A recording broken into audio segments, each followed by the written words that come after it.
Isipin mo to, isang liga na punong-puno ng mga alamat, mga scorer, mga MVP, mga halimaw sa clutch. Pero sa likod ng lahat ng yan, may isang utak na paulit-ulit na ahead sa laro. Hindi siya ang pinakamaingay, hindi siya ang pinakamakulit sa sideline. Pero sa dulo ng season, siya palagi ang may hawak ng tropeyo. Ito ang kwento ng winningest coach sa kasaysayan ng PBA. Pero bago ang lahat, kung bago ka palang napadpad dito sa aking channel, ay pasampal naman yung subscribe button at papitik na din sa notification bell para sa mas madami pang video na katulad nito. Salamat, kaibigan. Earl Timothy Cone, pinanganak noong December 14, 1957 sa Oregon, USA. Bago pa maging legend at bago pa mabuo ang dynasty, bago pa mauso ang salitang triangle offense sa Pilipinas, nariyan si Tim Cone. Isang American coach na tahimik, observant at gutom manalo. Noong late 1980s, pumasok siya sa PBA bilang assistant coach ng Alaska.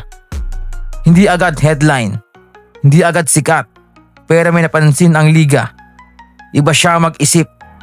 Hindi lang tira, hindi lang isolation. Galaw, disiplina, spacing, decision making. At doon nagsimula ang tanong, pwede bang manalo sa PBA ang sistemang hindi nakadepende sa iisang superstar? Ang sagot, oo.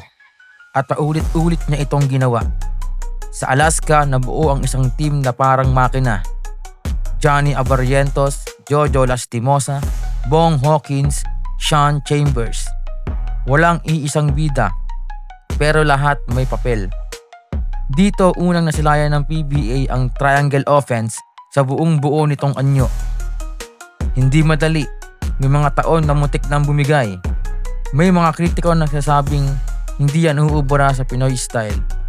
Pero si Tim Cone tahimik lang, tiwala sa sistema.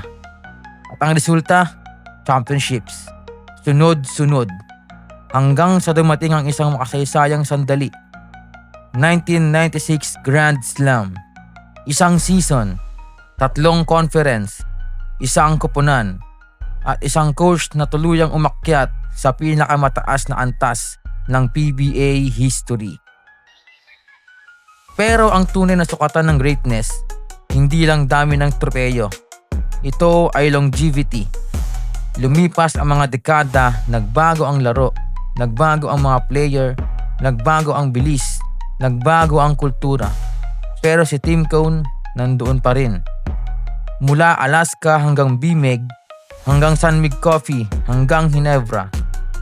At sa bawat team, iisa ang kwento. Disiplina, basketball IQ, at tiwala sa sistema. Hindi siya coach na sumisigaw para magmukhang matapang. Hindi siya coach na panahiigo. Siya yung tipo na kapag sinabi niyang trust the pass, kahit down by 10 ka, maniwala ka. At saka dumating ang pinaka-challenging na chapter, Barangay Ginebra. Isang prangkisa na hindi lang team, kundi isang kultura. Never say die. Emosyon, crowd pressure. Marami ang nagtanong, kaya ba ng triangle sa Ginebra? At muli, tahimik na sagot ang ibinigay ni Tim Cone. Hindi agad perpekto. May sakit, may pagkatalo, pero unti-unti nag-click. L.A. Tenorio, Japeth Aguilar, Scottie Thompson. System players na naging champions. At sa panahong ito, isang record ang tuluyang nabasag. Pinakamaraming championship ng isang coach sa kasaysayan ng PBA. Hindi dahil sa swerte, hindi dahil sa hype, kundi dahil sa consistency. Ano nga ba ang iniwan ni Tim Cone sa PBA? Hindi lang mga banner, hindi lang numero. Iniwan niya ang ideya na ang basketball ay laro ng isip, na ang sistema ay pwedeng pumantay sa talento, na ang disiplina ay pwedeng magtagal kaysa highlight, At higit sa lahat, iniwan niya ang aral na ang tunay na greatness ay hindi maingay. Minsan nakaupo lang sa sideline, may hawak na clipboard, tahimik, habang panalo naman ang kanyang team. Sa isang liga na puno ng alamat, may isang coach na hindi kailanman nawala sa usapan. Kahit hindi siya ang pinakamaingay, siya ang patunay na ang sistema kapag pinaniwalaan ay pwedeng maging alamat. Ito ang kwento ni Tim Cone, ang winningest coach sa kasaysayan ng PBA. At hanggang ngayon, the system still works. Kung nagustuhan mo ang ating video ay huwag mong kakalimutang mag-like at subscribe. I-comment mo na din sa baba kung sino sa tingin mo ang susunod na Tim Cone sa PBA.